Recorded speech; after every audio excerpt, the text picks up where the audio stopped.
Bom dia, gente. Boa noite. Também estou gravando esse vídeo à noite. Mas, bom, então hoje a gente vai entrar na nossa aula sobre Gestalt. Né? O plano de ensino, né, tá postado lá no Black. Vocês perceberam, ele não alterou muita coisa, né? Basicamente, escorreu uma aula para frente, né? Só por uma questão dessa semana que a gente ficou, né, com o recesso. Mas basicamente, como eu falei, nosso calendário tem aquela gordurinha no final, ou seja, acho que praticamente não vai ter problema com a questão de conteúdo por aulas, né? E o que tinha de trabalho vai ser feito por entrega. Então, onde as aulas que iam ser para poder ter aplicação da prova e a correção, a gente não vai ter mais essas aulas. Então, vai só o trabalho, os feedbacks. Então, a gente consegue, né, enfim, ganhar um tempo com isso, né? E a gente vai conseguir, acho que finalizar o semestre sem grandes problemas em termos de conteúdo. Obviamente é diferente uma aula, né, uma aula online, uma aula remota que uma aula presencial. Frisando o que eu já falei no outro vídeo, né, eu ainda priorizo muito, acho que é uma aula participativa sempre tem um ganho muito maior, né, eu acredito que a educação se dá nessa troca de experiências, enfim, né, o professor nunca sabe tudo, né, então a gente obviamente tem mais tempo, mais estudo, muitas outras coisas, mas o conhecimento se constrói de fato nessa troca. Bom, vamos começar então a nossa aula 4, né, de linguagem visual, essa é sobre Gestalt e percepção visual. Bom, começando então, o que é essa Gestalt? Essa palavra é meio estranha, não sei se alguém já ouviu falar, mas, enfim, é uma ideia bem conhecida. Então, né, a Gestalt é a teoria da psicologia da forma e da percepção visual. Ela surgiu na Alemanha no início do século XX pelo psicanalista Fritz Perls e apresentado posteriormente por Christian von Elfers. Eu não sei exatamente como é que se fala esse sobrenome, mas enfim. Gestalt quer dizer forma em alemão, né? Então, assim, o livro que está na biografia de vocês, né, que é o do Gomes Filho, ele é um pesquisador brasileiro, se não me engano, acho que é da USP ou Unesp, e ele não foi ele que criou a Gestalt, ele simplesmente pegou essa teoria, né, e só fez uma versão, né, enfim, deixou essa teoria um pouco mais palatável, né, e trouxe para o português. Então ele organizou, né, tudo que já estava todas essas teorias que já estavam escritas, já tinham sido, né, elaboradas, ele só fez uma versão, enfim, em português e organizou todas essas ideias para a gente. Então, assim, não confunde que a Gestalt não é do Gomes Filho, o escritor do livro que está na bibliografia, ele simplesmente fez essa adaptação, um pouco de uma espécie de filtro, na verdade, para a gente. Mas quem puder ter acesso ao livro, ele, inclusive, tu consegue encontrar ele na internet, o PDF. Novamente, eu não posso distribuir esse livro, porque o livro não é meu. Eu não posso fazer isso, mas enfim, vocês conseguem encontrar esse livro na internet, mas tem na biblioteca do IESB. Mas para essa questão agora de quarentena, talvez seja um pouco mais difícil, né, de acessar a biblioteca, mas vocês conseguem ele de forma online sem grandes problemas. Né? Então, e é um livro extremamente interessante, acho que vale a pena. Como todos os livros, eu acho que vale a pena sempre acessar a fonte original. Bom, então a teoria da Gestalt é extraída de uma rigorosa experimentação. Vai sugerir uma resposta ao porquê de umas formas agradarem mais do que outras. A gente tem teoria da visualidade desde a Grécia, desde coisas gregas, na verdade, a ideia de beleza, perfeição e tudo mais. E assim, a gente sabe muito hoje com o experimento, né, até de neurociência, com algumas dessas teorias, quando nem se tinha como comprovar isso, né, no cérebro, elas têm respaldo científico hoje. Então, muito desses conhecimentos que a gente tem de muito tempo, a gente consegue ter uma verificação bastante precisa hoje em dia, né, com os equipamentos disponíveis. Então, é bem interessante quanto que, né, a gente conseguiu teorizar, né, decupar tanta informação de imagens, né, sem ter os recursos que a gente tem hoje, né, como neurotransmissores, né, esse tipo de coisa. Então, de acordo com a Gestalt, a arte inicia-se no princípio da pregnância da forma. Essa é a palavra mais importante, a pregnância, ou seja, quanto uma imagem fica na nossa memória, né, na nossa cabeça. Ou seja, na formação de imagem, os fatores de equilíbrio, clareza e harmonia visual constituem para um ser humano uma necessidade e por isso são considerados indispensáveis. Seja uma obra de arte, um produto industrial, peça gráfica, edifício, escultura, qualquer outro tipo de manifestação visual, seja gráfico, seja moda, fotografia, interiores, tudo isso dentro do campo visual, do campo imagético. Todo mundo vai trabalhar com imagem de alguma maneira. Né? Ainda mais fotografia. Como é que a gente comunica todos esses trabalhos? É tudo a gente comunica através de imagem, através de uma fotografia. Bom, a Gestalt, após sistemáticas pesquisas, apresenta uma teoria nova sobre o fenômeno da percepção. Segundo essa teoria, o que acontece no nosso cérebro não é idêntico ao que acontece na retina. A excitação cerebral não se dá em pontos isolados, mas por extensão.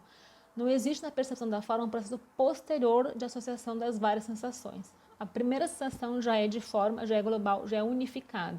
Então, como eu tive lá no Wong, né, no Ucio Zong, né, que foi das aulas anteriores, né, que a gente separa várias questões, né, e eu sempre tentei explicar muito em aula isso.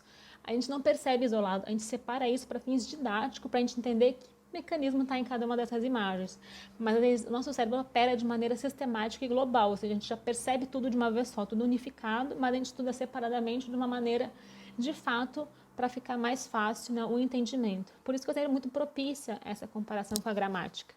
Né? Assim como tem a gramática, o dicionário do Aurélio, Oasis, Oxford, né? Então, assim como tem as gramáticas visuais segundo vários autores, né? Então, a Gestalt é um tipo, os elementos do Wong são outros tipos, todos complementares, nenhuma está errada, nenhuma nega a outra. São outras maneiras de entender esse sistema visual. E assim como também com a escrita, a gente não lê um texto, um livro e fala, nossa, como esse cara usa bem as vírgulas, como esse cara usa objetos diretos de uma maneira perfeita, né? Esses pronomes estão muito bem colocados. Não é isso que a gente vê num texto. A gente gosta de um livro, de um texto por conta global. A imagem é a mesma coisa, a gente vê no jeito global. Quem novamente entende, quem trabalha com isso precisa, né, saber mais informações, saber detalhes técnicos. Não é legal um autor, né, um escritor ter erros de português crassos, né? Não pode, enfim, não é legal que isso aconteça, né? Então, a mesma coisa com a imagem. Então, né, a percepção visual ela é espontânea, mas ela não é arbitrária. Ou seja, a gente vê, a gente sabe que está vendo, né, não é arbitrária, a gente não enxerga qualquer coisa. Tem uns mecanismos, tem uns porquês por trás. Então, a Gestalt ela se preocupou em buscar esses porquês. Então, nós não vemos partes isoladas, mas relações, nem objetos relacionais um em relação ao outro. Isto é, uma parte na dependência de outra parte. Para nossa percepção, as partes são inseparáveis de um todo e são coisas que não elas mesmas, fora desse todo. Ou seja, às vezes a gente analisa separadamente, novamente, por questões didáticas, mas às vezes quando a gente tira um elemento e isola um, ele perde um pouco o propósito dentro daquele contexto em que está inserido. Por exemplo, essa imagem, né? Aqui, fazer aqui um laser point. Esses círculos, a gente vê assim, eles são exatamente do mesmo tamanho, mas quando a gente vê um todo, eles não parecem, porque esses elementos em volta interferem em como eu percebo esses elementos.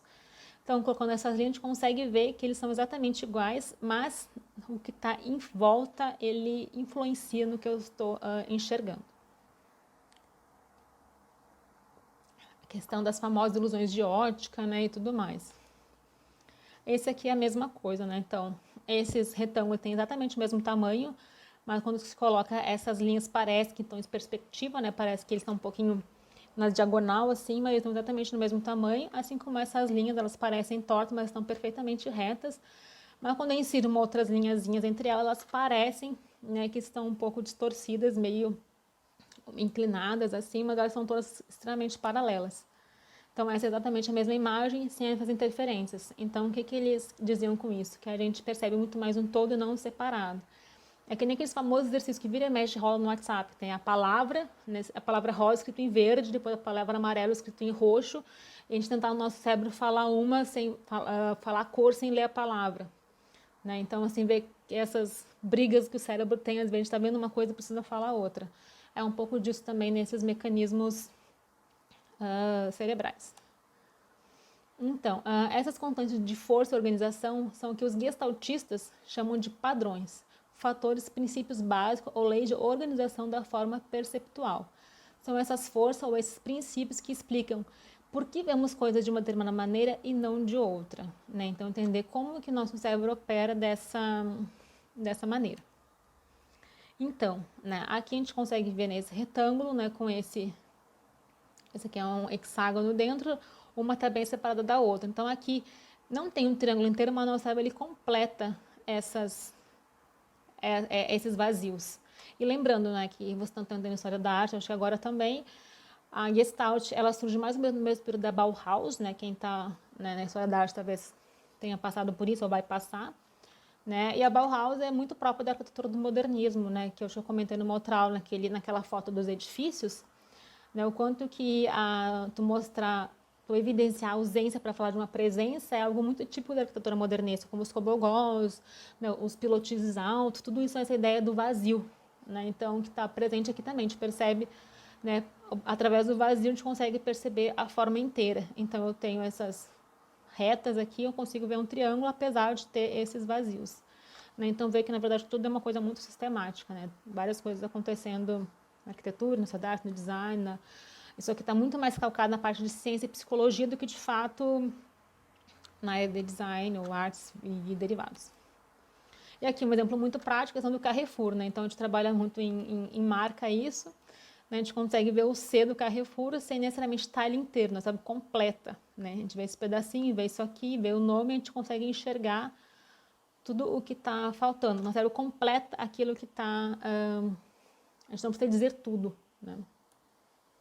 Aqui, né, outro exemplo, a gente consegue, através do pontilhado, a gente vê o círculo inteiro, né, aqui o quadrado, né, aqui também, mesmo não tendo, a gente enxerga muito mais uma cruz do que 4 quadradinhos, né, então nós sabemos faz esse fechamento dessas pontinhas aqui, né, então que chama, agora a gente vai ver nas leis da Gestalt, a questão do fechamento, da proximidade, enfim, tudo mais, né, assim, a gente suprime um pouco mais espaço, a gente consegue ainda perceber o quadrado, mesmo que fosse só nos cantinhos, a gente consegue ter essa sensação. Isso é muito usado no urbanismo também.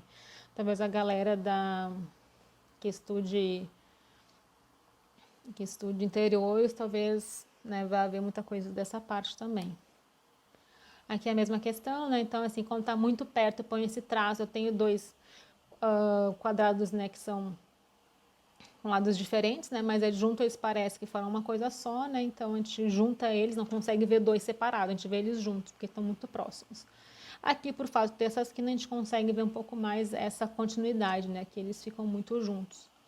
Então, por que a gente não consegue ver dois quadrados aqui, né? A gente tem que ver esse retângulo, né? Dois quadriláteros. A gente vê um retângulo, por conta da tá muito próximo, a gente precisa ter esse espaço.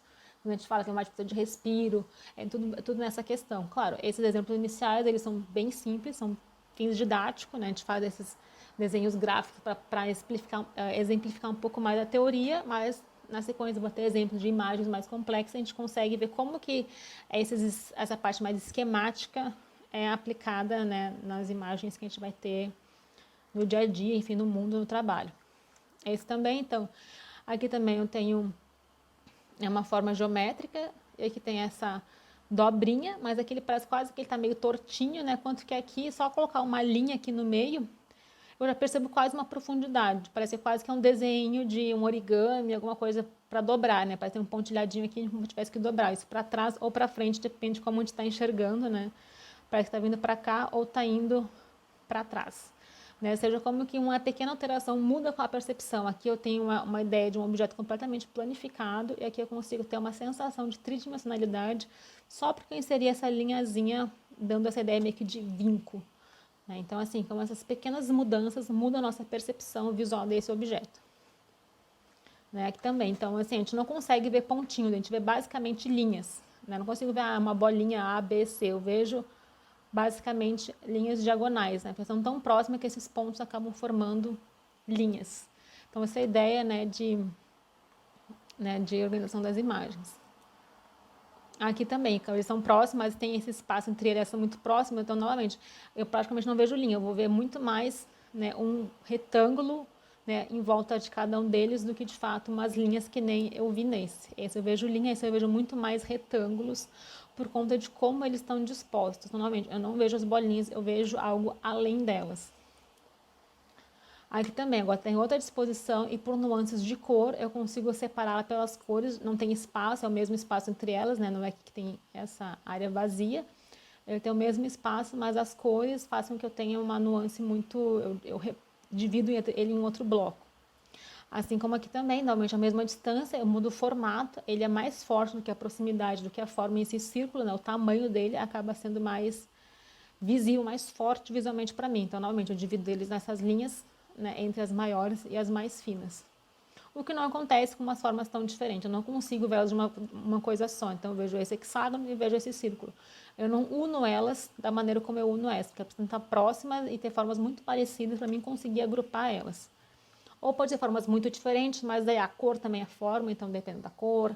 formato, disposição, depende de como que vai estar esses elementos dentro do meu recorte, dentro da minha moldura, dentro da imagem que eu vou estar analisando. Bom, aqui eu coloquei esse emotion aqui para lembrar que tem uma dica, né, que tem uma série na Netflix chamada Explained. São mini documentários de vários assuntos. Ele tem um sobre a mente, que ele vai falar um pouco sobre isso também, sobre a nossa memória, sobre a pregnância essa da mensagem na nossa cabeça, é super interessante. Então agora todo mundo de quarentena, então essa é uma dica Netflix, agora é super interessante, tem vários assuntos, tem sobre curiosidades gerais, sobre o mundo da moda, sobre psicodélico, sobre sexo, tem muitas coisas super interessantes assim, né? São vídeos de 20 minutos, então são curtinhos de ver, eles não têm um grande aprofundamento, mas assim, tem uma base científica confiável, e aí é legal para a gente pelo menos ter uma ideia geral e depois ir atrás de mais fontes sobre o assunto. Mas enfim, então quem já se interessou por essa parte, eu acho que vale a pena ver esses documentários. Bom, agora a gente chegou então, quais são essas leis da Gestalt, né? Então, tudo que a gente falou aqui um pouco, no modo geral, todas as leis da Gestalt, elas versam sobre, em essência, sobre a pregnância da forma, essa é a coisa mais importante que tem que ter. Meio que a pregnância da forma que a gente vai ocupar para toda a nossa área criativa trabalha muito com isso. Como que eu faço, né, um objeto, um espaço, uma marca, uma roupa, uma fotografia, um ambiente, como isso vai ser uma pregnante para alguém, vamos fazer a pessoa lembrar daquilo. Então, assim, a Gestalt vai te mostrar como algumas ferramentas fazem que a tua imagem, né, a imagem que eu vou gerar, vá causar um impacto que marque nas pessoas, né, que faça as pessoas lembrarem, né, daquele trabalho. Então, né, essas são as 8 leis da Gestalt, e a pregnância é, sem dúvida, a mais importante. Na verdade, todas elas vão trabalhar para culminar na pregnância, né? Todas elas operam, às vezes quase todas em conjuntos, né? Como eu falei, o Duong também, a gente separa para fins didáticos, mas quando eu vejo uma imagem, tem imagem que evidencia mais uma, evidencia mais outra, imagens são meio que ambíguas, podem ter um pouco de tudo ali dentro, não evidencia exatamente nenhum daqueles elementos em específico, né? Algumas propiciam mais uma, propiciam mais outra abordagem, e a Gestalt vai um pouco tem essa mesma pegada também. Algumas imagens a gente vai conseguir ver tudo isso, algumas a gente não vai conseguir ver tudo isso, mas em si, todos esses elementos, unidade, segregação, unificação, fechamento, continuidade, proximidade, semelhança e pregnância, basicamente todas elas trabalham para ter a pregnância da forma. Como que uma imagem, como que um desenho, como que aquilo fica marcado na minha memória. Quando a gente fala em forma, é assim, forma, cor é forma, textura é forma, sombra é forma, tudo isso são os elementos que eu consigo dar algum formato. É por isso que eu falo, na dúvida, desenhe. Tem uma imagem, faz um desenho esquemático no lado no papel, faz um risco no celular. Essas mãos são formas dentro da nossa imagem. A forma não é só ter um círculo perfeito, tem um quadradinho perfeito. É tudo que a gente consegue perceber dentro daquele ambiente. Ok? Teste, fechar um pouquinho o olho, né, que baixa um pouco, a gente consegue ver melhor a gente gruda mais alguns elementos, consegue ver a forma total que aquilo está formando. Bom, então, unidade. Então, né, é um pouco também da unidade que a gente está falando lá da parte do ONG, né, a subunidade e superunidade, ele segue um pouco nesse mesmo sentido. Então, qual é a questão da unidade? Uma unidade formal pode ser identificada como um único elemento, que se encerra em si mesmo ou parte de um todo. Ou seja, como se fosse a superunidade. Tem umas menores e formam uma unidade maior.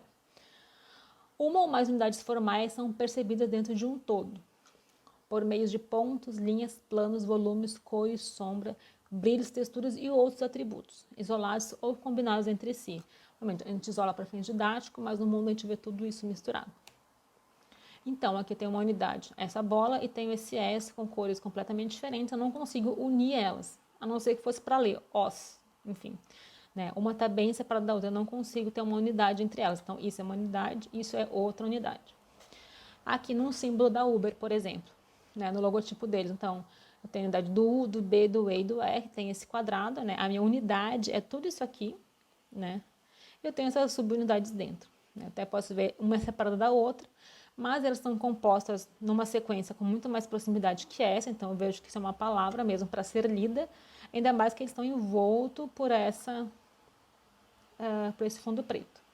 Ele é super conhecido, então a gente sabe que isso é o símbolo, né, o logotipo de uma marca famosa.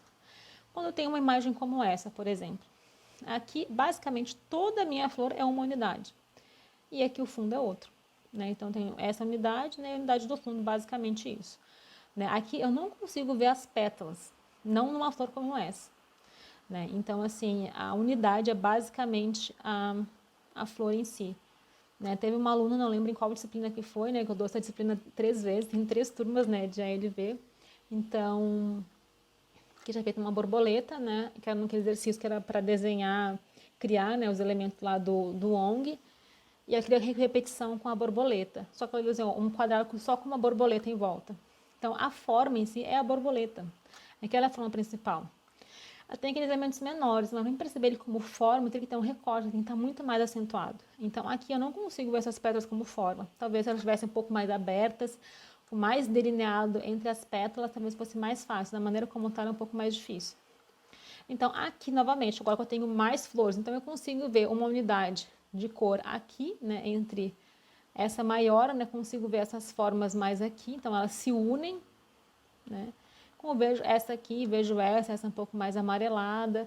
Então, eu consigo separar muito mais pela cor do que eu delinear exatamente onde que está cada bolinha. Então, assim, pela proximidade desses elementos, eles formam essa unidade, né? Então, elas não são exatamente iguais, né? Mas a gente percebe que tem, né, essa bem mais intensa de dois vermelhos, né? Esse aqui vai formar uma linha, né, mais orgânica, enfim, né? Então, dessa maneira que a gente vai perceber, então. Uma margarida, eu consigo ver perfeitamente a unidade do miolo, né, aqui que é amarelinho, as pétalas e fundo preto, né, então eu consigo ver 3 unidades bem distintas. Aqui talvez eu conseguisse falar que cada uma das pétalas é uma unidade, mas conseguem perceber que é muito diferente um do outro. Reconheço que são margaridas, essa é uma fotografia e essa é um desenho. Então o desenho eu consigo deixar bem delimitado exatamente cada pétala e eu consigo ver uma unidadezinha separada da outra. Aqui as pétalas todas são basicamente uma unidade, como se fosse um círculo, né, com esse miolinho amarelo. A unidade daqui, a unidade dessa branco, como se fosse tipo uma rosquinha, sabe? Um círculo furado que entra o miolo amarelo e eu tenho atrás, tenho o meu fundo. Então aqui eu consigo ver separado porque, novamente, está muito bem marcado. Então não é assim, essa flor tem quantas unidades? Vai depender de como eu estou representando isso, que é uma coisa que eu falo muito para vocês.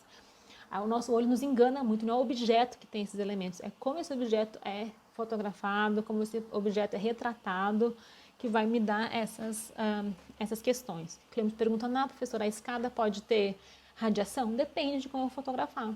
Pode ou não pode ter. Né? Então, assim, né, os objetos que contêm os elementos. É como eu vou captar a imagem desses objetos, seja por desenho, fotografia, escultura, enfim, como for que vai me dar essas relações. Agora, a questão da segregação, ali é como que eu uno as coisas, que é como que eu vou separar, percebê-las diferentes. Então, as forças de segregação agem em virtude da desigualdade dos estímulos, produzido pelo campo visual. A segregação significa a capacidade de separar, identificar, evidenciar ou destacar unidades formais, em um todo compositivo ou em partes desse todo. Tá, agora, aquelas duas rosas vermelhas, eu meio que uno elas ficam uma unidade só, né, por conta da proximidade que elas estão e pela cor eu vejo basicamente uma forma, né, mais ou menos assim, que são duas rosas grudadinhas, não ficam assim. E como que eu faço? Evidencio uma segregação. Então, a primeira coisa é pelo contraste, assim como eu tinha cores iguais, eu via próximo, se eu fizer cores muito diferentes, eu vou vê-las bem separadas. Então, mesmo que estejam uma em cima da outra. Então, né, um esquemazinho muito simples, preto no branco eu vejo muito claro que é separado essa parte dessa. Quando está o médio contraste menos, se eu tivesse aqui ainda um esfumado em volta, seria mais evidente ainda, né? Menos evidente segregação, né? Enfim. E nenhum contraste ou cores iguais ou muito próximo, eu basicamente não vejo, né? Então, quando que eu quero isso e quando que eu quero isso? Né? Vai depender novamente, sempre a mensagem que eu quero passar. Quero um ambiente muito impactante com alto contraste, quero baixo contraste, quero harmonias de branco, harmonias de pretos, quero tons, quero texturas mais do que cor. Cor tem textura, né? Enfim, um vestido preto de cetim, um vestido preto de veludo, preto, a gente vai colocar na roupa, vai ser diferente essa textura, né, que vai dar um impacto visual diferente. Né, então, né, aqui também, então, como que tá bem evidenciado, né, que tem um preto de um lado, um branco, que é uma brincadeira com o yang, né, do café preto, café com leite, enfim, né, essa questão, então, que tá bem evidenciado, tanto pelas cores, alto contraste, uma linha bem marcada, né, então, como que eu faço enfim, essa segregação. Então, brincando com o Yang, que acho que até trouxe um exemplo de Yang também com feijão em uma outra, acho que na primeira ou na segunda aula, né, eu trouxe esse exemplo, esse aqui é com café, enfim, né, como que a gente trabalha com essa, evidenciando essa segregação.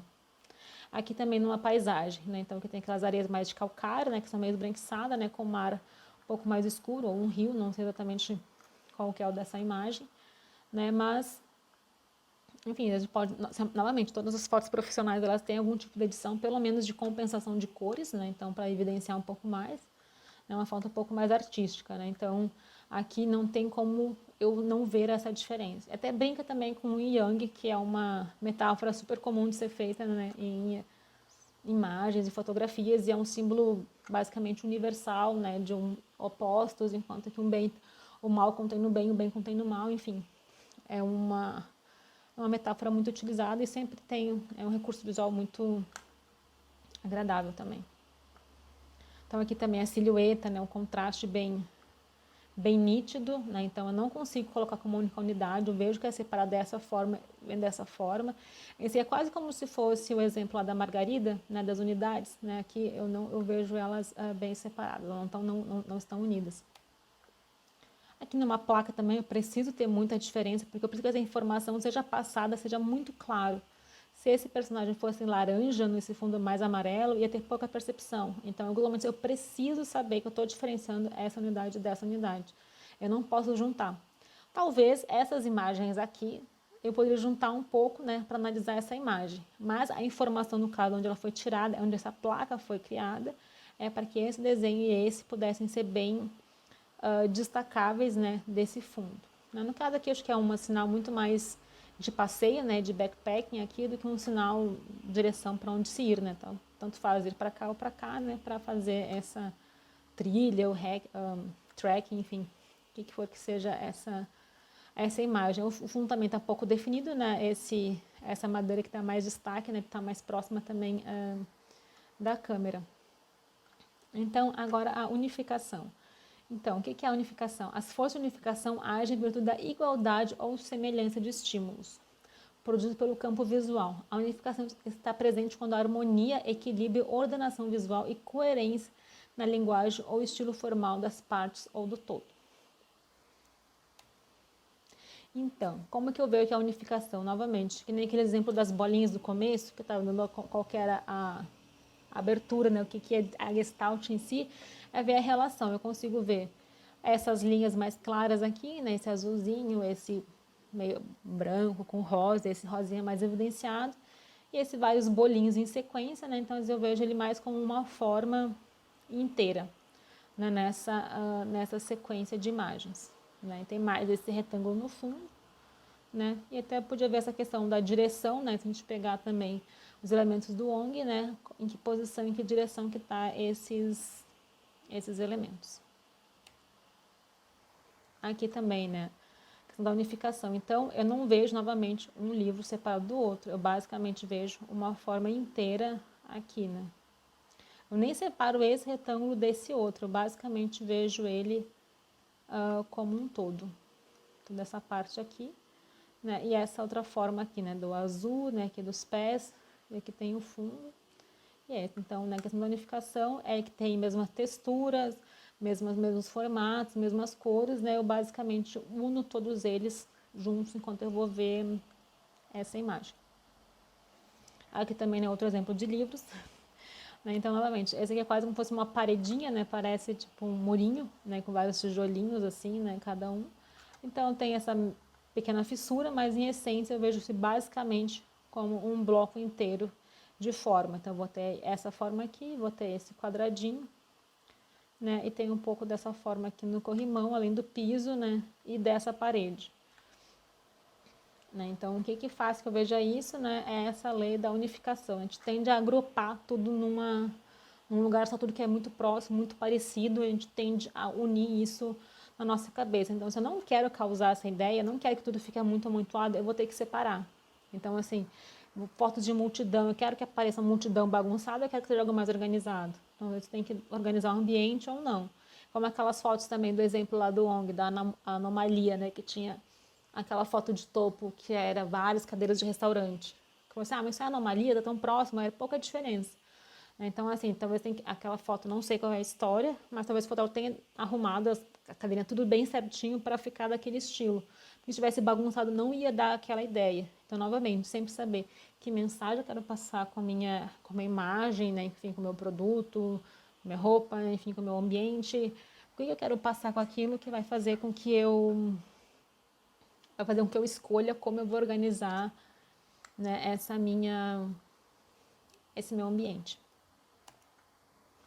Aqui, por exemplo, né, a gente consegue, são livros também, né, acho que eu peguei esse exemplo por conta disso, como a gente consegue diferenciar, né, então, assim, eu não tenho tanta unificação, né, eu percebo muito mais como uma forma inteira aqui, né, mas eu tenho esse quadrado, esse livro, eles não são vistos como uma coisa só, eu tenho um vermelho, um azul que é bem diferente um do outro, tenho mais esse círculo, né, e além dessa madeira, então são cores contrastando bastante entre si, né, embora que seja muito próximo, a gente consegue ver muito bem, né, esse delineado do vidro, né? Então, novamente, né, o objeto em si que tem, né, o livro que vai ter essa ideia, né, de segregação, unificação, mas sim muito mais como eu vou estar dispondo eles nesse ambiente, né, nesse meu recorte. Bom, e o fechamento? O fator de fechamento estabelece ou concorre para a formação de unidades.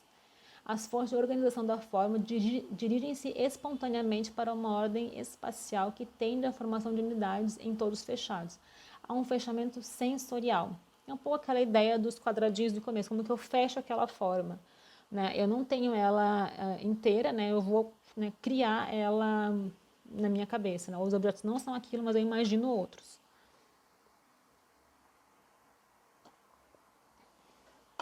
Que é muito interessante também. Eu vi uma vez uma entrevista do Carlos Saldanha, que é o diretor era do Gelo, né, e fez aquele filme Robôs. E ele teve a ideia do filme que ele estava vendo na casa dele, na torneira, ele viu um rostinho na torneira, daí começou a ver vários equipamentos, começou a ver rostinhos e coisas e percebeu que e teve a ideia para fazer o filme assim com essas questões mais metálicas de robôs meio de sucata. Né? Então, como é que a gente identifica que tem? Vai numa fechadura, vê duas bolinhas, um tracinho, já vê um rostinho, sabe? O nosso cérebro está acostumado a fecha aquilo numa imagem só. Essa é a ideia do fechamento. Eles estão muito próximos, tem a questão da unificação, né? Tá muito próximo, então a gente já vê eles juntos, não vê eles separados, né? Duas bolinhas assim, praticamente todo ser humano vê como um olhinho, basicamente, né? Porque a forma humana ela é muito forte pra gente. Até bebê já consegue perceber, tem alguns testes, né, de neurociência que mostram isso, né, que um bebê consegue identificar duas bolinhas e algo como se fosse um rosto, ele já muda a percepção cerebral, né, as ondas cerebrais, que identifica aquilo como algo humano. Né? Então, assim, é muito forte esses elementos dos rostinhos. Não é à toa que os emoticons fazem super sucesso, né, para tudo e tudo mais. Né? Então, a gente está muito condicionado a fazer isso. Então, né, novamente, nossos exemplos esquemáticos, né, então, a gente tem pedacinhos de retângulo, círculo, triângulo, mas a gente vê muito mais um quadrado do que triângulos e círculos. Né, nossa, vê primeiro esse quadrado, né, ele vê esse todo do que essas unidadezinhas separadas. Se eu quisesse essas unidadezinhas separadas, talvez elas tivessem que estar mais separadas entre elas, talvez com cores diferentes, enfim, ordenadas, né, de outras maneiras. Então, tudo isso é para a gente saber o quê? Como eu quero brincar com a minha imagem, criar uma ilusão de ótica intencional ou não, né? Ou quando falo uma foto, putz, não vi que parecia, dava essa ideia, né? Então, é um pouco essa questão. Um artista muito interessante também é o Vic Muniz, né, que é um artista brasileiro, que ele ficou famoso, que ele fez uma abertura de novela, mas tem um documentário muito legal que é o Lixo Extraordinário, né, que ele pega pedacinho de sucata e lixo e monta obras de arte, né, referências a grandes obras de arte, né, com lixo. Então, quando a gente vê num todo, a gente vê muito mais a imagem da obra de arte do que a unidade constituinte, que são peças de lixo. Então, a ideia dele era muito mais isso, né, porque a gente vê de longe é uma coisa e de perto é outra. Então, um pouco a ideia é essa, né, tipo, a imagem total. Aqui também tem várias bandeirinhas, mas eu não vejo essas bandeirinhas, eu vejo muito mais essa estrela do que essas forminhas laterais aqui. Parece quase que ela está girando, né, um pouco essa ideia de movimento, né, por conta dessas linhas. Assim como também eu não vejo essas formas aleatórias aqui, né, que são esses traços com essas bolinhas, né, eu vejo de fato, né, um homem, né, tentando bater assim um símbolo de luta, boxe e coisa do gênero. Então eles não estão conectados, mas eu consigo perceber por conta dessa proximidade que é lá da primeira da unificação. Aqui, novamente, o exemplo, né, do Carrefour, lá no começo, a gente vê essa ideia, né, a gente fecha a forma por conta da proximidade, a gente sabe também, o nome ajuda muito, né, que tá esse, que é de Ctrl+C. Aqui é Mitsubishi também, a gente vê esses losangos, né, e essa ausência de triângulo faz com que a gente forme esse triângulo maior através desse vazio, né, então como que a gente trabalha novamente? A gente passa a informação não colocando ela lá, uma coisa muito filosófica, mas é utilizado muito isso em arquitetura, design de objetos, né, design de produto. Na fotografia também, né, se usa muito esse tipo de recurso. Ambientes, enfim, dá para usar para todo qualquer lugar. Acho que na arquitetura é o mais visível para a gente, ainda mais em Brasil, com essa arquitetura modernista. Aqui um exemplo, né, uma foto de topo do Stonehenge, novamente. Não é o Stonehenge que contém isso, é que minha fotografia de topo eu consigo perceber. Se eu tirar uma foto na altura da visão humana daqui para lá, eu provavelmente não vou ter essa percepção, né? Mas esse fechamento, né, eu sei que a forma vai concluir como um círculo, né, porque, enfim, ela está quase indo, né? E nosso conhecimento também a gente sabe que o Stonehenge é um círculo, né? Mas analisando a imagem, até tem um pouco aqui o chão também está indo nessa direção, né? Então, como que eu percebo esse fechamento?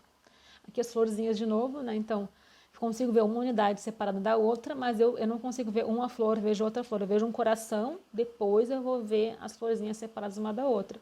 E aqui a unidade, isso é uma unidade. As pétalas eu não consigo separá-las como unidades aqui, eu vejo ela inteira, né? Como se fosse várias bolinhas, vários pontinhos, né? Para formar esse coração. Então, essa imagem, eu vejo um coração, vejo que são flores, depois eu posso ver mais uma forma, um retângulo aqui, mais alguma coisinha ali. Mas, enfim, pela cor, pela proporção que ela está na imagem, né, o mais que foca primeiro é um coração. Então, porque geralmente, quando a gente faz isso em aula presencial, eu sempre pergunto, o que vocês veem primeiro? Né? Porque eu sempre tento fazer que vocês falem antes de eu falar. Né? O que ele vem primeiro? De tu vê aquilo, depois a gente começa a ver os elementos, tá, entendi isso e tudo mais. Então, é um exercício que eu sempre, né, incentivo que façam mesmo sozinho, ou forem ver esse vídeo junto com outros colegas, ou enfim, né, tentar sempre ver as imagens e pensar o que vem primeiro. Né? Quase sempre daí a gente vai conseguir entender esses elementos. A questão da continuidade. Bom, toda unidade linear tende psicologicamente a se prolongar na mesma direção e com o mesmo movimento. A continuidade também significa a tendência dos elementos de acompanhar uns aos outros, de maneira que permita a continuidade de movimento para uma direção pré-estabelecida. A continuidade com fluidez visual ocorre quase sempre no sentido de alcançar a melhor forma possível do objeto, a forma mais estável estruturalmente em termos perceptivos. Então, aqui é a definição da continuidade da forma. Também algo muito presente na arquitetura. Então, né, nossos exemplinhos de sempre, né, mais simplesinhos.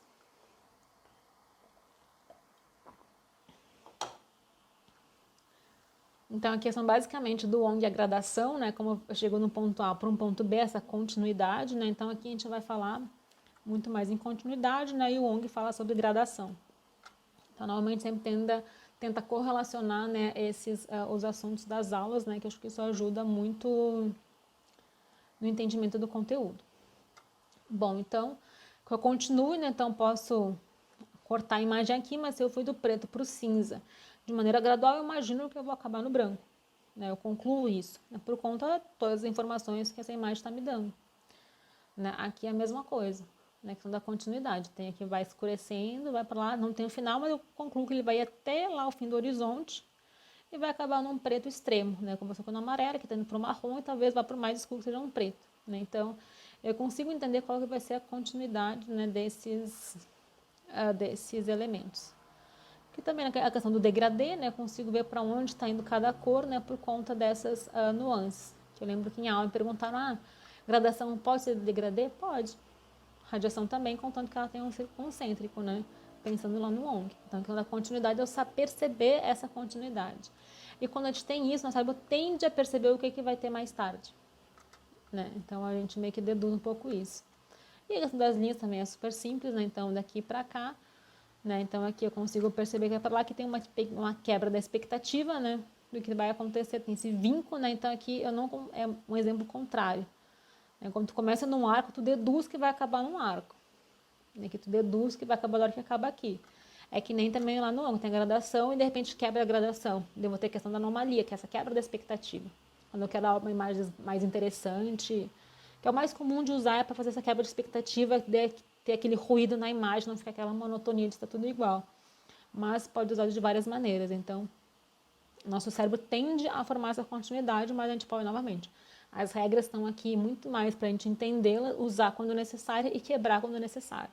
Mas para quebrar a gente tem que saber, né? Então, o ideal é quanto mais informação a gente tem, maior o nosso vocabulário, maior o nosso domínio da gramática visual, melhor a gente vai usar. Quanto melhor a gramática tu sabe, melhor escritor tu vai ser, enfim. Né? Quanto mais vocabulário, todas essas questões. Aqui, então, a continuidade, né? Do símbolo aqui, esse que foi a logo das Olimpíadas do Rio. Né? Então, tu consegue tanto pela forma, né? Tu vê que uma se conecta à outra, não sabe onde começa uma, onde começa a outra. Né? Tá tudo perfeitamente contínua. Ela está fechada em si mesma, né? Mas ela tem uma continuidade muito intensa, né? Aqui nos braços, não. Enfim, nesse formato. Aqui também, né? Vem essa escada, vai vindo para cá, né? Nosso cérebro poderia vir seguindo, né? Então, essa forma segue para cá, né? Tá tudo...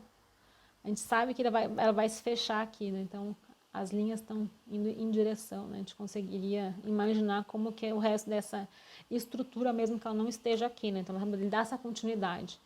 As formas circulares, elas propiciam muito mais isso, enquanto formas inteiras. Você pode ter, como teve nos quadradinhos, na questão da gradação, ter formas mais rígidas, né? Quadradas com isso, né? Mas as circulares são mais propícias, né?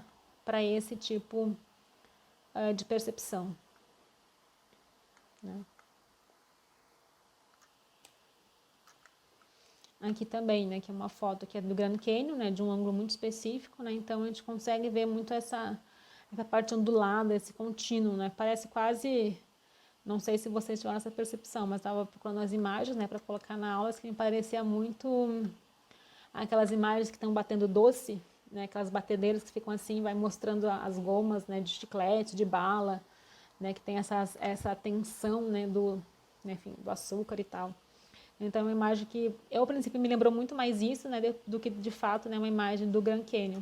Né? Não sei se é porque eu gosto de doce, mas, enfim, eu lembrei muito mais uma questão de doce e depois vi a imagem, né, de ser uma rocha. Na continuidade, a gente vê que tem esse movimento, né, a ideia de movimento numa coisa super rígida, né, que é uma rocha, né, então, né, esse movimento.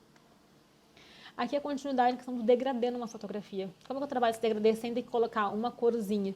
Que é essa perspectiva aérea, né? Ele vai diminuindo e tu vê que tem uma mesma tendência. Não é aquele degradê que tu faz no computador que é perfeito, né? Que é super rigoroso, vai uma corzinha daqui até lá. Esse é um degradê mais natural que a gente vê na paisagem, né? Muito comum na perspectiva aérea, principalmente no Renascimento, né? Que se trabalhava com isso. Então a gente tem essa continuidade da imagem, né? A gente vê que há muita questão de amplitude, né? Tem uma imagem, dá uma sensação de fluidez, de limpeza, de leveza nessa imagem, né? Por questão dessas nuances de cores, né? Claro, aqui tem um pouco mais abrupto, né? Mas a gente percebe da névoa, enfim, não é só a cor em si, é todas as formas, todos os elementos, né? Que nos dão essa sensação.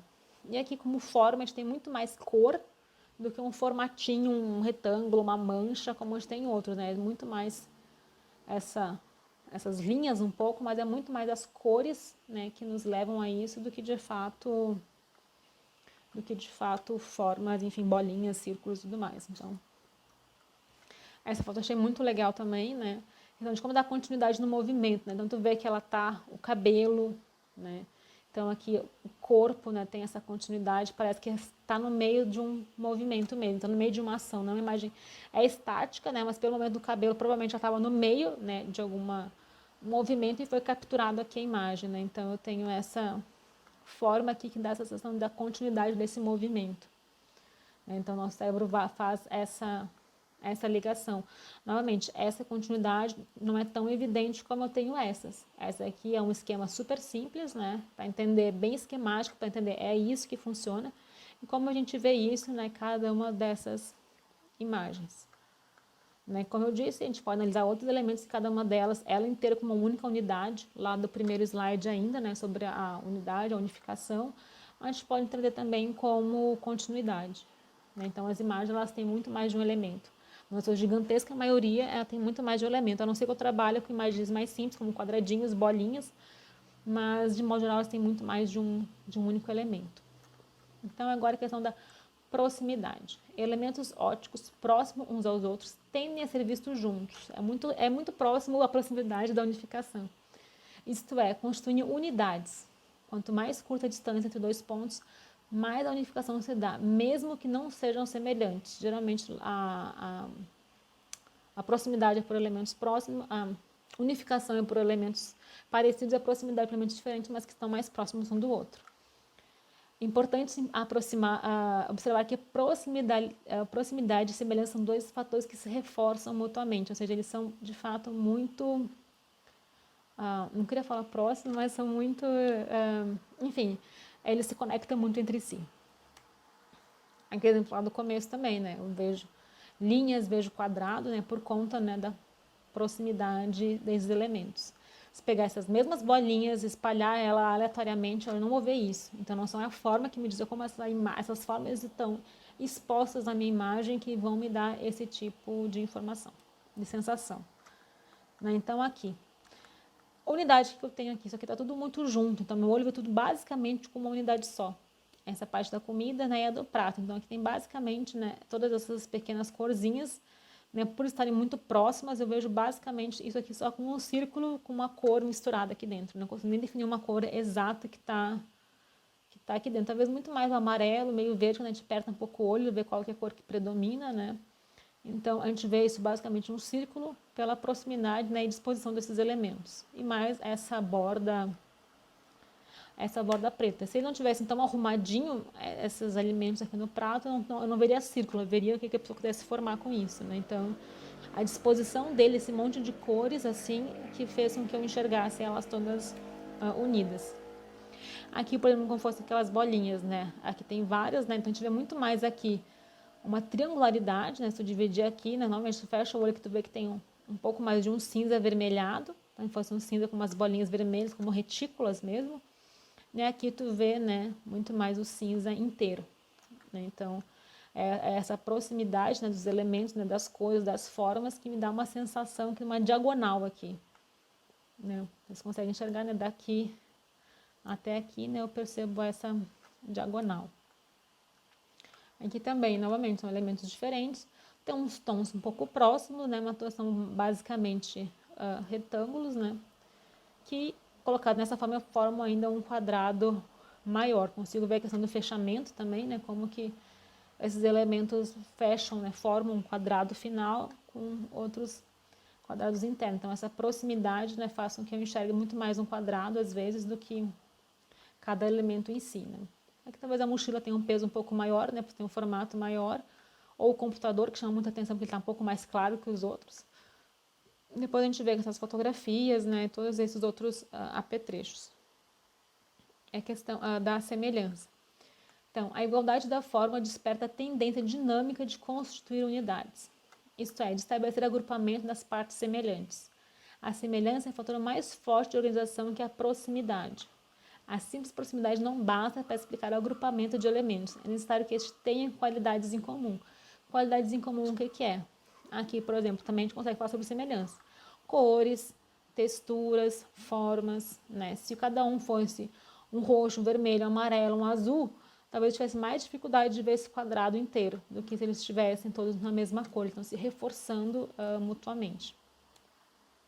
Né? Então aqui também, né, que eu vejo muito mais essas linhas do que esse quadrado em si. Eu até vejo o quadrado em si, mas primeiro, provavelmente, né, que todo mundo vai ver esses pequenininhos e esses maiores do que todos eles juntos.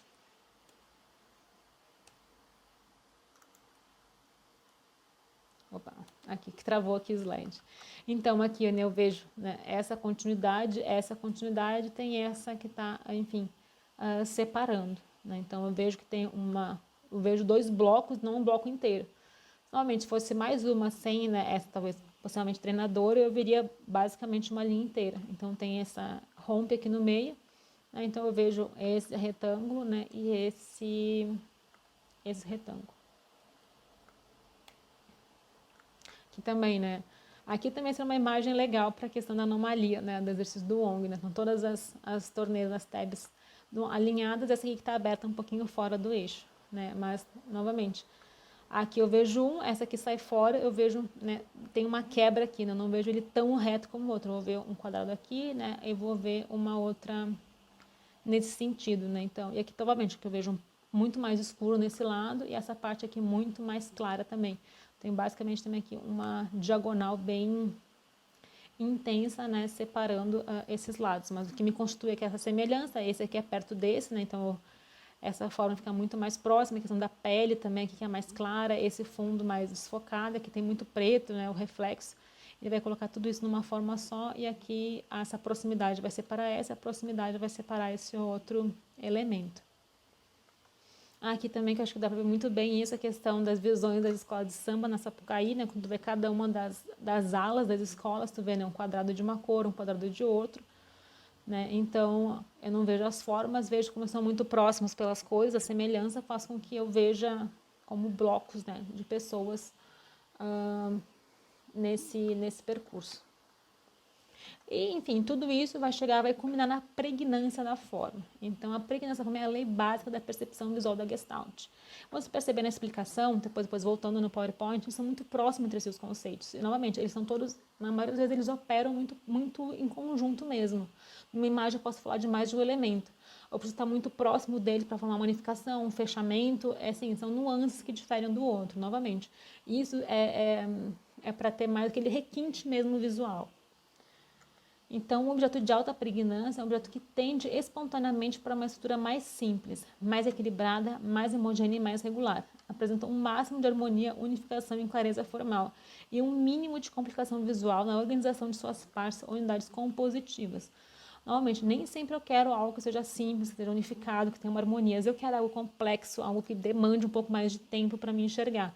Normalmente, qual que é a minha ideia? Quero um restaurante só com mesas brancas para ser tudo calmo e tranquilo, ou quero um restaurante com uma mesa diferente da outra, com cadeiras diferentes uma da outra? Dá uma outra ideia. Talvez um ambiente com muito mais ruído visual, com muito mais elementos, é um ambiente para me passar mais tempo, ficar observando, tomar um café mais prolongado, não comer e ir embora, enfim. Todos esses elementos, eles estão conectados, eles vão passar uma mensagem, né, porque eu vou estar, enfim, criando. Então, em resumo, queremos criar imagens, seja quais forem, que sejam memoráveis. Então, a pregnância da forma, tudo vai combinar para que algo seja memorável, que é o que a gente mais quer, seja na nossa marca, na nossa fotografia, para o nosso cliente, o nosso ambiente, no nosso espaço. Tudo a gente quer criar para que seja lembrado. Né? Então, por isso que eu falei, todas essas leis, essas 10 leis, né, as 9 que caminham para a pregnância da forma, a ideia é essa, que a gente cria imagens que fiquem na nossa memória. Né? Então, aqui é um exemplo fácil. Aqui tem um K, eu consigo ver muito mais fácil, embora esteja cheio de informaçõezinhas aqui, eu consigo ver muito bem que aqui é um K, aqui tem um pouco mais de dificuldade. Então, eu quero um K fácil de ler, um K difícil de ler. Enfim, vai depender do contexto. Eu quero escrever alguma coisa mais com essa pegada, uma HQ, alguma outra carta, enfim, que eu quero algo mais rebuscado, até para brincar um pouco com essa ambiguidade de letras, talvez seja interessante. Ou se eu quero algo que seja mais objetivo. Né? Aqui também é um exemplo básico, né? Então, aqui o preto com o branco é muito fácil de ler, né? Que já o amarelo no vermelho menos e o amarelo no branco pior ainda. Então, aonde eu quero ter essas informações? Talvez para uma informação mais específica não seja interessante trabalhar com baixo, né, com esse baixo contraste, né? Tem menos pregnância dessa mensagem. Esse aqui é uma coisa bem legal que eu achei aqui na internet, estava dando na aula da disciplina de design sobre símbolos. Que é uma lei básica do design, é que os símbolos têm que ser algo que tenha pregnância visual também. Então, a pregnância ele é muito comum, né? Eu sou mais vinculada ao curso de design gráfico, né? Então, às vezes tem exemplos um pouco mais, tento pegar exemplos de todas as áreas, mas às vezes acabo focando um pouco nisso, mas achei muito interessante que são marcas que todo mundo conhece. Foi um exercício legal que pegaram uma marca e pediram para 6 pessoas desenharem como que eles lembram dessa marca. Então, a Nike é um símbolo simples, né? Todo mundo meio que lembra mais ou menos como é, né? Às vezes com mais exagero, com mais simplicidade, mas todo mundo sabe, é uma marca com muita pregnância. McDonald's também, porque é muito simples, unificado, harmonia, tudo unido, né? Enfim. Então é fácil de ver, né? Já aqui, por exemplo, né, o Starbucks, mais elementos esses aqui se perdem completamente. A gente sabe que a verde tem uma mulher no meio, uma sereia. Basicamente isso, né? Mas as formas, elas fogem bastante. Mas é uma marca muito famosa também, mas tem muito mais elementos. O Facebook também, todo mundo lembra que é só o F, né? O Google também, a gente sabe todo mundo usa o dia inteiro, não sabe às vezes a ordem correta das cores, mas sabe que é a grafia do Google com essas 3 cores. Então tem a Pregnanta, que é o nome deles mesmo, né, com aquelas, e sabe que o Google é colorido, ninguém vai fazer um Google escrito em preto. Né, Coca-Cola tem um pouco, né, dessa essa ondinha, né, essa fita ondulada, né, que é do C, enfim, né, que tem isso. Então, assim, as pessoas sabem que Coca-Cola é isso, eles não sabem escrever, porque é uma grafia um pouco mais complexa de ser feita, mas sabe que ela é vermelha, que tem essa ondulação. Então, isso que fica, né, da Coca, essa questão do líquido, né, dessa coisa mais fluida, beba a felicidade, todo esse ambiente visual da Coca. Né, o Bradesco, né, então, sabe que é vermelho, né, tem essas partezinhas, sempre tem alguém que acerta um pouco mais, né, tem alguém mais atento e alguns mais perdidinhos aqui, mas mais ou menos tu entende o geral do que a pessoa tá querendo passar, assim, sabe, tem esses rastros, sabe que tem 2 pilares e tem alguma coisa em cima, e essencialmente é isso que fica dessa imagem para as pessoas. A Apple é muito fácil também, mas sempre tem um que acerta um pouco mais, né, tem os mais perdidos aqui. Nós vamos lá que é uma maçã mordida, né? Ou pelo menos é uma maçã, se não é mordida. Alguma coisa ficou para a pessoa. A Adidas também, todo mundo sabe que tem 3 tracinhos, a Adidas, às vezes com nome, às vezes sem nome. Esse aqui ficou quase a barrinha, né, de sinal de internet, né, da 4G, mas sabe que a Adidas tem tracinhos, né? É isso que ficou o mais forte, né, da marca. E lembrando novamente, né, a gente tem todas essas regras, né, essas leis, novamente, sempre reforçando isso. É muito mais para mim me guiar como balizador, usar quando for necessário, mas ela não vai definir exatamente se algo vai ser bom ou vai ser ruim. Como eu digo esse exemplo, a Nike é uma marca de sucesso. Sem dúvida nenhuma, ela basicamente tem tudo o que uma marca deveria ter em termos de símbolo, né, de leis de pregnância, simplicidade, unificação, harmonia, clareza. E a Versace não. E, ironicamente, as duas são inspiradas, né, em deusas gregas, né? A Medusa é a deusa Nike no caso, né? A Versace. A Versace é toda rebuscada em todo esse padrão, toda essa medusa em volta, e são marcas extremamente de sucesso. Mas, novamente, o público da Versace vai atrás de roupas com opulência, com detalhe, com luxo, com exagero. A Nike não, é leveza, é esporte, é prazer, é emoção, enfim, são coisas muito diferentes. Então faz sentido eu ter isso. Então, novamente, não é porque eu não estou trabalhando com toda a questão de pregnância da forma, que eu não vou ter uma coisa de sucesso, que eu não vou poder fazer um bom trabalho, seja no ambiente, numa fotografia, numa peça de roupa, numa marca. Obviamente, tudo isso ajuda a gente a construir, mas, novamente, as regras são mais para nos ajudar do que a gente ficar seguindo elas ao pé da letra. Né? Aqui tem a pregnância da forma em termos de cidade, né? Então, assim, isso é muito importante. O que marca a nossa memória? Essa aqui é uma vista de Seattle, né? A gente tem aquela Space Needle. Então, é um cartão postal da cidade. Assim como a gente tem vários. Aqui no Brasil tem a Torre de TV, tem o Congresso, tem o Cristo Redentor. Grandes metrópoles sempre tem isso, eles têm concurso para ter isso, porque é importante que seja lembrado. Então, assim, quando a gente fala pregnância da forma, ela é uma das coisas mais importantes nas partes de criação. Não só nas que a gente tem, nas que eu leciono aqui, mas a arquitetura, outras áreas, também é muito importante isso. O que vai ser memorável? Na verdade, o conceito de pregnância da forma pode ser extrapolado para muitas coisas.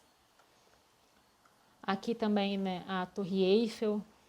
Então, assim, todo o plano do diretor da cidade é voltado para ela manter essa pregnância da forma desse cartão postal.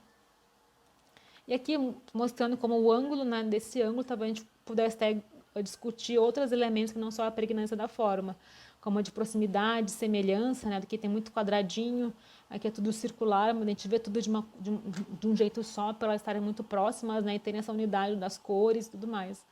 Então, novamente, no objeto que tem esses elementos, é muito mais como eu retrato esses elementos. Então, aqui eu poderia discutir muito sobre pregnância da forma, aqui muito mais, talvez, unificação e semelhança do que a pregnância em si. Né? E assim, mas quando não tem pregnância, aqui eu me perco um pouco nesse visual, talvez esse rosto um pouco mais de atenção, mas eu tenho muitos elementos aqui. Mas, novamente, às vezes faz sentido eu ter esses elementos. Eu quero fazer, sei lá, um café que tem uma pegada meio street, meio, enfim, mais casual, talvez faça sentido eu ter esse monte de elemento, sabe? Eu quero fazer um caderno, um item de papelaria que tem que ter muita informação. Eu quero mostrar a sujeira da cidade na minha imagem, na minha fotografia. Então, assim, a pregnância da forma, a gente pode usar de outras maneiras também. Aqui, na questão, eu mal consigo definir as pessoas. Eu quero uma fotografia que mostre, talvez, como foi uma manifestação, como foi a tensão do momento, a bagunça que estava se acontecendo, a violência, enfim. Talvez eu não tenha um ponto específico de pregnância, é mais a sensação geral. Então, assim, todas as leis caminham para a pregnância, mas eu posso trabalhar com essa não pregnância também. Daqui não vai ser pregnância da forma, talvez de um sentimento. né? Como aquela imagem do Lula que eu mostrei, né? Que todo mundo circulando em volta, não tem uma forma que chama pregnância. A gente sabe que está pregnância porque a gente sabe que é o Lula lá dentro. Então, a pregnância está muito mais no conceito do que a gente sabe, do que está lá, do que a gente está vendo de fato.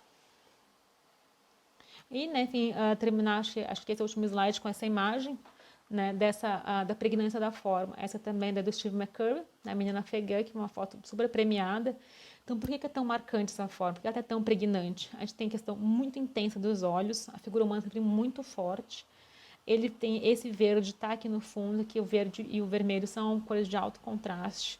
Né? A posição, né, nas próximas aulas, acho que daqui a umas 3 aulas, a gente vai falar muito mais de retrato, né, que a gente não entrou muito nessa parte, porque é um outro tipo de análise, né, mas a gente consegue ver, né, por que é uma foto tão marcante, ela está encarando muito a gente, então, assim, a pregnância da forma se dá como?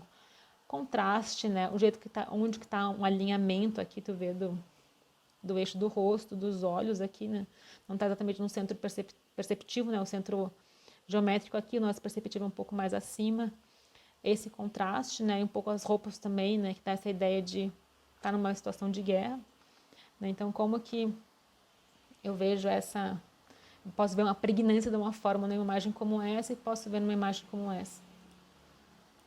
Aqui é muito mais pelas cores e pelo como eu estou posicionando os elementos, né, os olhos são extremamente intensos nessa imagem. Então agora no final, só um exercício rapidinho com tudo junto. Então, né, uma imagem como essa, né, como que eu tenho, né, que elementos eu consigo, né, perceber nessa imagem. Né, consigo ver essas linhas, né, pela proximidade, né, essa unificação, vejo essa sequência aqui, faz quase uma linha para cá, né, e uma linha para cá também. Então tem esse dinamismo, né, vejo tudo com uma forma só por conta dessa proximidade, né, desses elementos. Aqui não, já estão bem separados, tenho essa forma, tenho essa forma, tenho essa forma, tem que unidades muito bem separadas uma da outra. O que eu tenho aqui de unificação, por conta da semelhança, né, elas se unificam todas, né, e pela proximidade, né, que eu consigo ter os três, semelhança e proximidade, né. Aqui eu tenho a unidade muito definida, elas não vejo muito separada uma da outra, pelo contraste até, né, branco, preto, laranja. Então, eu não leio elas juntas, elas são uma separada da outra. Aqui, como eu falei, esses olhinhos, a gente vê quase um Homem das Neves, aqui é um Chewbacca, enfim, né, com esses pelinhos, esses dois olhinhos. Depois a gente vê aqui um café, né, acho que todo mundo provavelmente vai correr o olho para cá primeiro, né, por causa desse fundo, alto contraste, né, essas formas. Novamente, como a gente falou, questão de background de cada um. Talvez quem gosta um pouco mais de cultura nerd, de cinema, talvez veja o Chewbacca. Tem gente que vai ver também o Monstro das Neves aqui, porque é branco com os olhinhos pretos. Ou vejam outra coisa, talvez alguém não enxergue isso, mas eu acredito que todo mundo vai enxergar um rostinho aqui, né, que tem um formato mais ou menos de cabeça, olhinho, né, que é essas plantas. Depois a gente vê que isso é um café, né, um restaurante, enfim. Né, então eu tenho essa questão também da proximidade, né, que faz com que eu tenha essa leitura que seja um rostinho, né? Então a proximidade, né, e o fechamento. Que muito mais a proximidade que o fechamento façam que eu unifique essas imagens. Aqui também, né, como que a semelhança, né, faz com que todas essas pontinhas eu veja muito mais linhas no primeiro momento do que câmeras. Né? Eu vejo um monte de coisinha preta, é um segundo, a gente vê assim, as coisas pretas, depois não são câmeras. Né? Então sempre a ideia desses exercícios de análise de imagem é sempre, olha e vê o que vem primeiro na cabeça, tenta entender qual é a primeira mensagem que vem, quase sempre ela está certa. A gente não sabe descrever o que a gente está vendo às vezes, não às vezes com um vocabulário mais assertivo. Né? Então a gente vê muito mais esse monte de linha preta e mais esses espaços, enfim, em branco. Aqui também, né, a gente tem essas linhas muito intensas, é basicamente um padrão. Esse aqui até seria um exercício legal da questão da anomalia, né, que está todo mundo para um lado, uma anomalia sutil, né, e só essa personagem, né, esse rapaz que está indo na contramão, né. Então, essa aqui também pode falar de pregnância de forma, ela é muito intensa. Essa aqui já não tem uma pregnância tão grande, tem muita informação, né. Essa aqui nem tanto, talvez quem fosse mais atento talvez perceba, novamente, porque ele está numa posição muito privilegiada na imagem, que vai ser, acho que, o conteúdo de composição mais tarde, que a gente vai falar um pouco desses centros ópticos perceptivos, né, que está se for pegar, sobrepor essa imagem com aquela da menina afegã, os olhos também estão nessa região, né, geralmente essa parte ela é muito é muito privilegiada, né, dentro das imagens. E, bom, gente, essa foi a aula de hoje, espero que tenham gostado. Eu vou estar na sequência aqui disponível para algumas dúvidas, né? Vou deixar um fórum permanente, mas vou estar online também para quem quiser, enfim, conversar um pouco sobre a aula.